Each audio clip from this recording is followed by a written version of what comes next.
بسم اللہ الرحمن الرحیم۔ السلام علیکم ویورز۔ آج کا ٹاپک ہمارا میل نیوٹریشن ہے۔ اس کو سب سے پہلے ہم میل نیوٹریشن کو ڈیفائن کرتے ہیں، پھر دیکھتے ہیں کہ ہماری سوشل اکنامک لائف پہ اس کا کیا کیا اثرات ہیں۔ میل نیوٹریشن کیا ہے؟ ایک pathological state resulting from relative اور ایبسولوٹ ڈیفیشنسی اور اینی ایکسیس آف ون اور مور اسینشیل نیوٹرینٹس۔ ہماری باڈی کو جو اسینشیل نیوٹرینٹس ریکوائرڈ ہوتے ہیں ان کی کمی یا زیادتی میل نیوٹریشن کا باعث بنتی ہے۔ میل نیوٹریشن کو 4 اقسام میں تقسیم کیا گیا ہے۔ یہ 4 طرح کی ہوتی ہے: under nutrition, over nutrition, imbalance and specific deficiency. اس سے مراد یہ ہے کہ ہم کوئی وٹامن اے کی ڈیفیشنسی، آئیڈین کی ڈیفیشنسی، زنک کی ڈیفیشنسی۔ تو آگے ہم فردر اس کو کرتے ہیں۔ ابھی ہم یہ دیکھتے ہیں کہ کس طرح ہم اس کو پریونٹ کر سکتے ہیں فیملی لیول پہ۔ سب سے پہلے ضروری ہے کہ ایکسکلوسیو بریسٹ فیڈنگ، مائیں بچوں کو دودھ پلائیں، اور قرآن میں بھی اس کا حکم دیا گیا ہے کہ مائیں اپنے بچوں کو پورے سال 2 سال دودھ پلائیں۔ اس کے علاوہ نیوٹریشن سپلیمنٹس بچے کو دیے جائیں، اور بیلنس ڈائٹس بہت ضروری ہے۔ 5 سال کے بچوں کے لیے ملک، میٹ، ایگز اس کا استعمال بہت ضروری ہے۔ جتنا ان بیلنس ڈائٹ دی جائے گی تو ان کی نیوٹریشن بہتر ہوگی اور ہم میل نیوٹریشن کو کمبیٹ کر سکیں گے۔ اس کے بعد آ جاتا ہے امیونائزیشن۔ یہ بہت ضروری ہے تاکہ بچے جو دوسری مولک امراض ہیں ان سے محفوظ رہ سکیں۔ Antenatal care and postnatal care, نہ صرف عمل کے دوران بلکہ زچگی کے بعد بھی زچہ اور بچہ کی لک آفٹر کی جائے، دیکھ بھال کی جائے اور ان کو ہیلتھ کی فیسلٹیز دی جائیں۔ ایکول ڈسٹریبیوشن آف نیوٹرینٹس، سب سے foods male and female child, گھر کے جو میل اور فیمیل چائلڈ ہیں ان میں یکساں طور پہ تقسیم کی جائے جو نیوٹریشن فوڈز ہے۔ میٹرنل میل نیوٹریشن، میٹرنل مال نیوٹریشن کو بھی کنٹرول کرنا بہت ضروری ہے تاکہ ہم MMR جسے کہتے ہیں میٹرنل مورٹیلٹی ریٹ، اس کو ہم کم کر سکیں۔ Control of malaria, TB and diarrhoea, تو ان تمام بیماریوں کو بھی کنٹرول کرنے کی ضرورت ہے اگر ہم یہ چاہتے ہیں کہ ہمارے بچے میل نیوٹریشن کا شکار نہ ہوں اور ان کی جو ہے نیوٹریشن کا سٹیٹس ان کا ٹھیک رہے۔ تو یہ ہمارا فیملی لیول پہ ہم کنٹرول کر سکتے ہیں۔ اب ہم آتے ہیں اس کو کمیونٹی لیول پہ یا گورنمنٹ لیول پہ۔ تو سب سے پہلے ضروری ہے کہ ہیلتھ انٹرونشنز کی جائیں اور ہیلتھ ایجوکیشن ہو، لوگوں کو بتایا جائے کہ کس طرح وہ بیلنس ڈائٹ کے ذریعے ان میل نیوٹریشن کو کنٹرول کر سکتے ہیں اور اپنی نیوٹریشن کو بہتر کر کے بیماریوں کے خلاف اپنا ڈیفنس میکانزم مضبوط کر سکتے ہیں۔ نان فارمل ایجوکیشن، الٹریسی ایک بہت بڑی لعنت ہے جس کی وجہ سے ہمارے جو رورل ایریاز کے اندر جو خواتین ہیں وہ اپنی اور اپنے بچوں کی صحت کی صحیح طرح دیکھ بھال نہیں کر پاتی۔ تو اس لیے ضروری ہے کہ نان فارمل ایجوکیشن کا بھی بندوبست کیا جائے تاکہ ان کو لٹریسی سکلز دیے جائیں۔ نیوٹریشن ایجوکیشن، اس کو نیوٹریشن سے متعلق ایجوکیشن کو بھی پروموٹ کرنے کی ضرورت ہے۔ اس کے لیے کہ نصاب کے اندر بھی ضروری تبدیلیاں کی جائیں تاکہ ہمارے بچے بھی نیوٹریشن سے متعلق آگاہی حاصل کر سکیں اور بیلنس ڈائٹ کو انشور کر سکیں۔ میس میڈیا کمیونیکیشن، ذرائع ابلاغ کا بہت امپارٹنٹ رول ہے اور یہ لوگوں کی پسند اور ناپسند میں بہت اہم کردار ادا کرتے ہیں۔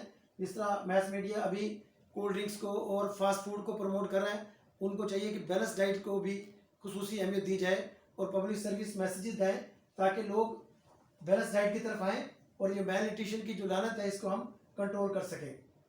Early detection of malnutrition, تو سب سے پہلے ضروری ہے کہ کوئی ایسا میکانزم بنایا جائے کہ ارلی سٹیجز پہ ہی میل نیوٹریشن کو کنٹرول کیا جائے تاکہ اس سے جو ہونے والے نقصانات ہیں ان کو کنٹرول کیا جا سکے۔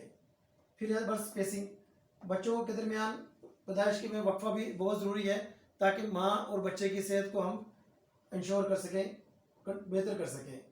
انکم جنریشن ایکٹیویٹیز، پاورٹی بھی ایک بہت بڑی وجہ ہے جس کی وجہ سے میل نیوٹریشن کا جو مسئلہ بڑھتا جا رہا ہے۔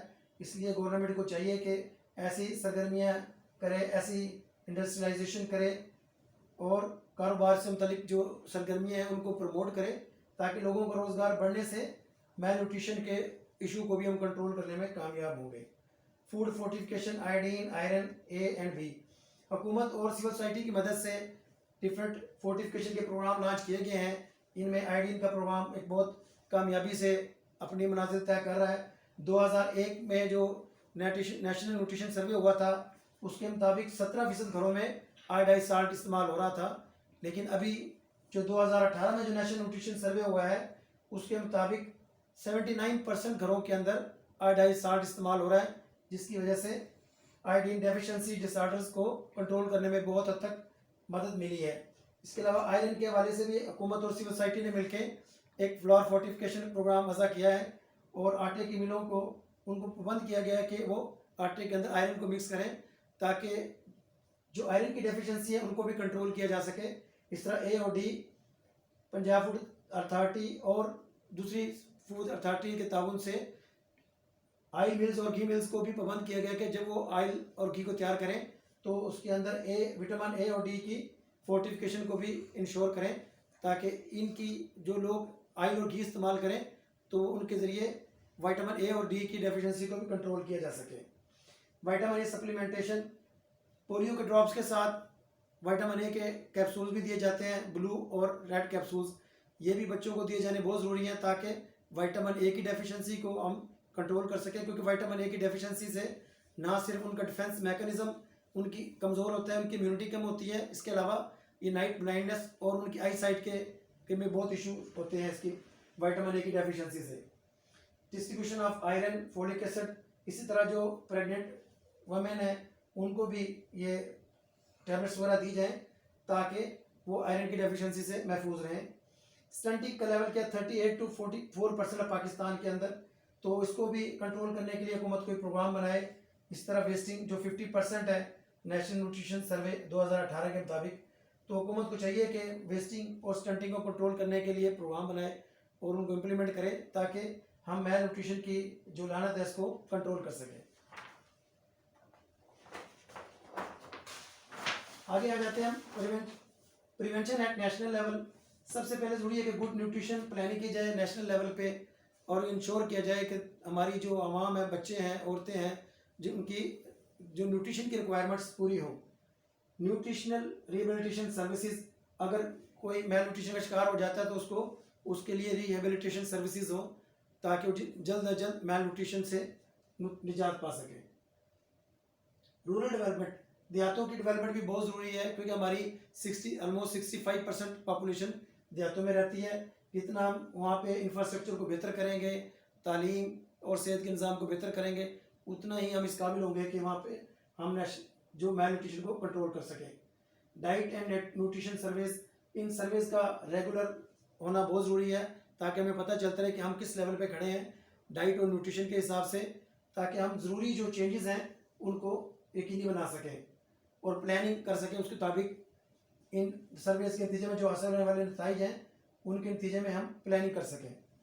انکریز ایگریکلچر فوڈ، جتنا ہم ایگریکلچر فوڈ کو پروموٹ کریں گے، ان کی فارمرز کو انسینٹیوز دیں گے، ان کو سپورٹ کریں گے، اتنی ہماری جو ایگریکلچر فوڈ بہتر ہوگی اور لوگوں کو کھانے کے لیے مناسب خوراک دستیاب ہوگی۔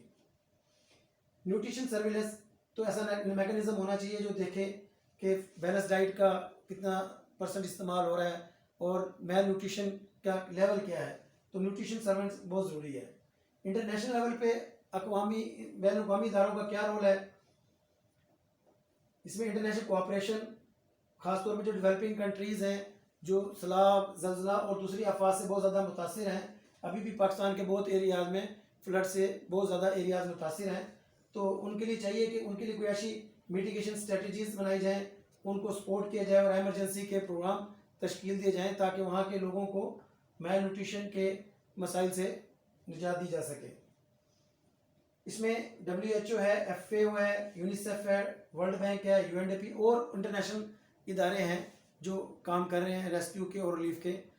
تو اگر ہم نیوٹریشن کو فوکس کریں گے تو ہم ایک وقت ایسا آئے گا کہ ہم میل نیوٹریشن کی لعنت سے چھٹکارا پا لیں گے، اور جو باقی آبجیکٹیوز ہیں، ہم چاہتے ہیں کہ ہمارا ایجوکیشن سسٹم بہتر ہو، وہاں پہ ڈراپ آؤٹ کم ہو، اسٹوڈنٹس کی لرننگ اچیومنٹ زیادہ ہو، تو اسٹوڈنٹس کی لرننگ اچیومنٹ کے لیے ضروری ہے کہ ان کی نیوٹریشن کے اسٹیٹس کو بھی بہتر کیا جائے، پھر ہم اس قابل ہوں گے کہ ایک تو وہاں پہ ہم ڈراپ آؤٹ کو کنٹرول کریں گے، اس کے علاوہ ہمارے جو رزلٹس ہوں گے ایجوکیشن رزلٹس وہ بھی بہت اچھے ہوں گے۔